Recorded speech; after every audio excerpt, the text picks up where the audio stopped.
만화로 행복할 수 있는 세상. 한국만화영상진흥원. 꿈은 이루어진다라는 말 들어보셨을 겁니다. 한때 대한민국 국민을 설레게 했던 말이죠. 이처럼 꿈이라는 단어는 그 자체로 낭만적인 매력이 있습니다. 아마 현실에 쫓겨 근근히 일상을 살아가는 우리들이지만 언젠가 초롱초롱한 눈으로 꿈을 쫓았던 기억이 있기 때문이 아닐까 생각해봅니다. 안녕하세요, 김태훈입니다. 오늘은 꿈은 주제로 한 지원사업 작품들 중에서 자리라는 작품을 소개해드릴까 합니다. 이 작품은 만화가를 목표로 달려가는 청춘들의 이야기를 아주 현실적으로 그려내고 있는 작품인데요. 보고 있자니 저도 힘들었던 과거 어느 한때가 떠올라서 공감하며 봤던 작품이기도 합니다. 작품 자리에 김소희 작가님과 이야기 나눠보도록 하겠습니다. 작가님 안녕하세요. 안녕하세요. 반갑습니다. 네. 간단하게 본인 소개를 좀 해주시죠. 반달, 자리, 그리고 최근에는 독립운동가 웹툰 프로젝트에서 박자희 선생님을 모델로 한 나딸이라는 웹툰을 그린 김소희입니다. 자, 이 자리라는 작품, 저는 사실 이 자리가 어떤 뜻일까라고 작품을 봤는데 말 그대로 각자의 자리, 내가 있어야 될 자리, 또 내가 가고 싶은 자리에 대한 어떤 꿈에 대한 어떤 또 다른 어떤 동요가 아니었나 하는 생각을 하면서 흥미롭게 봤습니다. 작가님의 입으로 이 작품은 어떤 작품이며 이 기획의 의도는 무엇이었는지 조금 간단하게 소개를 좀 해주십시오. 네, 이 자리라는 작품은 그 20대 가난한 예술가 지망생, 그리고 또 사회초년생, 학교를 갓 나온 사회초년생이 자신들이 작업할 수 있는 공간을 찾아서 이사하는 이사 로드무비라고도 할 수 있는 그런 작품입니다. 네, 이사 로드무비. 그 말 되네요. 말하자면 한 군데 정착하지 못한 채 어떤 계약 기간이 만료되거나 혹은 또 다른 이유에 의해서 계속 그 공간을 옮겨가는 어떤 청춘들의 이야기잖아요. 그러니까 그것을 또 낭만적으로 로드무비라고 표현을 하셨는데, 자, 자리라는 제목, 말 그대로 자신의 자리에 대한 이야기입니다. 그런데 사실 이제 작가라고 한다면 이걸 어떤 상징적, 은유적 언어를 가지고 좀 더 포장을 하고 싶은 그 욕망을 갖잖아요. 앞서 얘기한 것처럼 그걸 꿈이라고 부를 수도 있고 자신이 가고자 하는 어떤 것에 대한 또 다른 어떤 단어로서 표현할 수도 있는데, 자리라고 하는 아주 정직한 단어로 제목을 붙이셨어요. 분명한 이유가 있었겠죠? 이사 다니는 공간에 대한 현실적인 그리고 또 경제적인 상태를 표현하는 자리일 수도 있는데, 내가 지금 과연 어디쯤에 있나 하는 자기가 꿈을 이루기 위해서 옮겨 다니는 그 과정, 그런 것들을 담고 있는 의미의 자리이기도 합니다. 그것이 단순하게 어떤 공간에 대한 자리에 대한 이야기뿐만이 아니라 내가 가고자 하는 꿈이 있는데 나는 어디쯤에 와 있는가 하는 또 다른 어떤 추상적 의미의 자리일 수도 있다.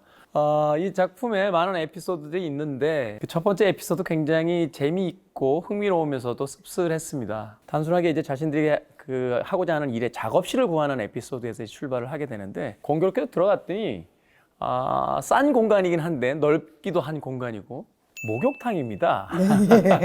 과거에 대중 목욕탕이었던 어떤 공간을 이제 임대를 하면서, 그건 뭐 주거로서 쓸 수가 없는 형태니까 넓은 공간이지만 이제 싸게 나왔다 하면서 들어가게 되는데, 그 아이디어는 어디서 얻으신 거예요? 실질적인 어떤 경험이셨는지 아니면 누군가의 이야기였는지 아니면 온전한 상상이셨는지? 실제로 있었던 일입니다.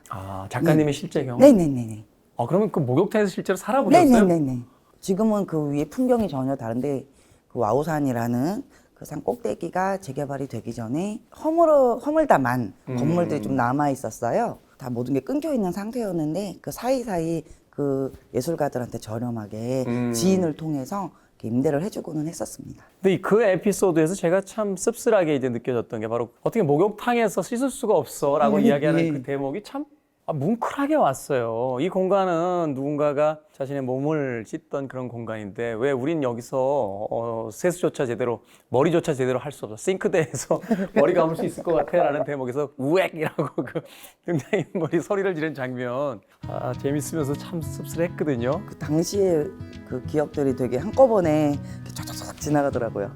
주인공인 송이가 처음으로 혼자만의 작업실을 얻으려고 무보증금 작업실을 찾아갔는데, 그 복덕방 아저씨가 지상이 아닌 지하 주차장으로 데려갔고, 그 지하 주차장 양쪽이 즐비해 놓은 차들 사이 끝에 컨테이너 2개가 놓여 있었어요. 하나는 불이 켜져 있었고 하나는 불이 꺼져 있었는데, 근데 그 컨테이너를 딱 가리키면서 여기입니다 하는 순간 이렇게 뒤통수 맞은 듯한 기분. 여긴 주차장이지 사람이 사는 데가 아닌데 어떻게 주차장에서 컨테이너를 놓고 집이라고 말할 수 있지? 모멸감? 그리고 또 이 건물을 가진 사람들에 대한 어떤 분노 그런 것도 들었는데 불 켜진 컨테이너에서 한 여학생이 나오더라고요. 근데 막 독방 아저씨가 저를 어떻게든 계약하게 하려고 이래봬도 저 아가씨도 명문대생이라고 여기는 괜찮은 데라고 막 이런 그 학생의 사정이 또 있었겠지만 저는 거기서 빨리 나가야겠다. 그 장면이 가장 그 충격적이고 그런 장면으로 꼽을 수 있었던 이유였던 것 같습니다. 자, 이런 실질적인 에피소드들을 이제 수집을 하실 때 본인의 경험만으로는 다 채워지지 않는 공간들이 있을 거예요. 그걸 어떻게 이제 마무리들을 해 나가십니까? 거기에 대한 분명한 세계관이 있으실 것 같아요. 실제 경험을 바탕으로 한 부분이 많기 때문에 너무 진지해져 버리면 이렇게 뭐랄까 자기 연민이나 자기에 대한 과몰입을 예방하기 위해서 유머러스하게 풀어가려고 노력을 했고요. 또 그 당시에 제 룸메이트였던 지금은 그림책 작가가 된 그 고정순 작가의 성격이 굉장히 개성이 있었기 때문에 그런 친구 캐릭터들의 그 요소들 그런 것들을 좀 부각시켜서 이야기를 풀어나가려고 노력을 했습니다. 그래서 그런지 몰라도 이제 계속 친구와 나눈 대화들이 네네네. 생동감이 있어서 흥미로운데 왜 집에 안 가고 거기서 잡니까? 그 작가. 그러니까요. 그 친구는 집도 가까웠어요.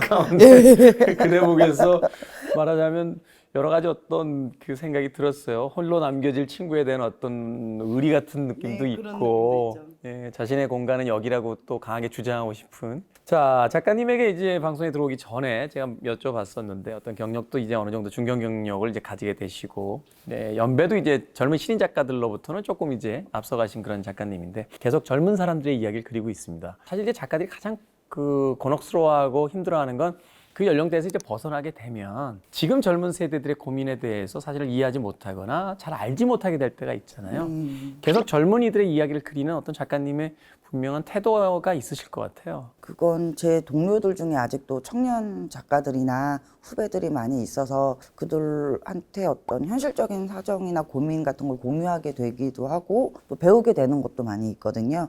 그래서 그런 친구들하고 같이 작업을 하다 보니까 저도 좀 그 친구들의 고민에 대해서 멀리 떨어지지 않을 수 있는 그런 환경에 있었던 것 같아요. 그 젊은이들의 지금 현실과 저의 젊었을 적 현실이 어떤 겹쳐지는 부분, 그 부분에 대해서 계속 말하고 싶다라는 생각이 들더라고요.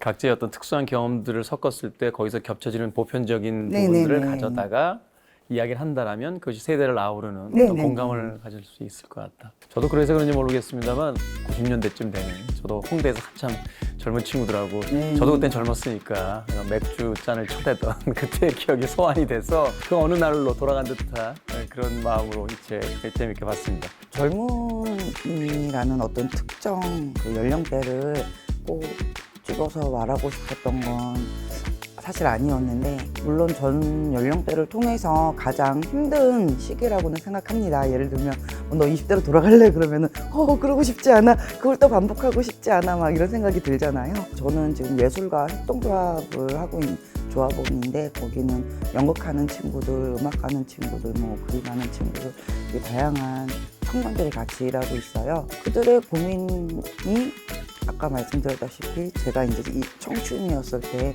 했던 고민과 굉장히 크게 달라지지 않은 어떤 사회적 구조 문제라던가 그런 것들에 대해서 계속 생각하게 되더라고요. 그리고 그거는 제가 청년이 아니라 노년의 이야기를 한다 하더라도 같은 관점일 것 같습니다.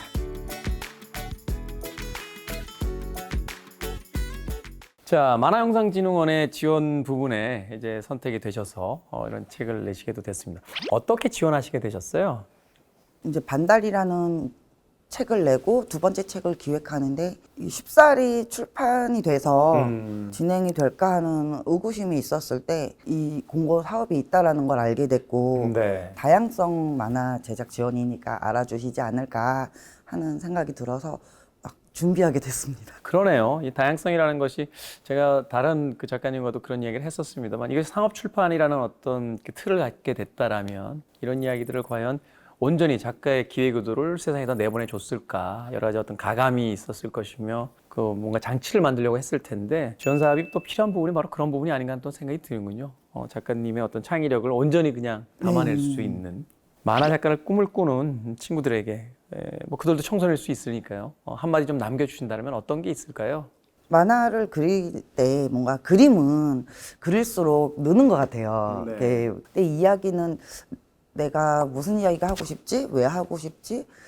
이런 것들에 대한 계속 반복되는 질문과 질문에 따른 공부? 뭐 이런 과정들이 되게 중요한 것 같아요. 그래서 그 어린 친구들이든 아니면 약간 신인 이렇게 데뷔를 꿈꾸는 어떤 지망생 후배들이건 간에 나니까 할 수 있는 이야기가 뭘까에 대해서 계속 고민해 보셨으면 좋겠습니다. 그 이야기 굉장히 인상적입니다. 그 예전에 로버트 맥기인가요? 더 스토리라는 이 시나리오 작법을 썼던 작가가 했던 이야기가 재능을 한번 가지고 태어나면 사라지지 않는다. 문제는 재능을 쓸 수 있는 데이터가 없는 거다. 질문을 던지고 계속 그것을 알아보려고 해라. 그것은 결국 뭔가 궁금한 게 있다면 계속 공부를 해라. 그래서 거기에 대한 어떤 알게됨이 쌓일수록 좋은 작가가 될 수 있다라고. 자, 이제 작가님의 이번 작품인 자리 만나게 될 많은 독자들이 있습니다. 그분들에게 이 책 이렇게 봐주셨으면 좋겠다라는 이야기를 이제 끝인사로 좀 남겨주시죠. 이 작품이 굉장히 열악한 보통 흔하지 않은 환경의 공간을 오가는 작품이지만 꼭 그게 이제 뭐 경제적으로 뭔가 되게 뭐 불우하다라든지 어두운 느낌으로만 보지 마시고 항상 어떤 크고 작은 고난들은 상관없이 늘 존재하잖아요. 네. 그러니까 좀 이런 이야기다라고 생각하시고 재밌게 봐주셨으면 좋겠습니다. 자, 오늘은 꿈이라는 어떤 주제를 가지고 현재 젊은이들에 대한 이야기를 흥미롭게 풀어주신 김소희 작가님과 함께 자리에 대한 이야기 나눠봤습니다. 작가님 오늘 나와주셔서 너무 감사합니다. 고맙습니다. 감사합니다. 사람들이 어떤 이상, 뭐 목표 그런 것들을 정할 때 자기 가치관 따라 다 방법이나 다가가려는 의도나 이런 거 다 다르겠지만 저는 좀 고지식할 수 있는데 그냥 매일매일 그거를 위해서 하는 거? 뭐 그걸로 해서 생각을 하든 아니 뭐 습작을 하든 뭐 하다못해 작은 드로잉을 그리든 한 줄의 대사를 쓰든 그걸 매일 하는 것이 꿈에 다가가는 거라고 생각을 하고 지내왔고 그것들을 쉬지 않는 사람들이 결국은 이게 내가 하고 싶은 거였구나 라고 발견하게 되고 꿈을 이룰 수 있는 게 되는 거 아닐까. 현실에서 계속 그거를 해나가야 한다.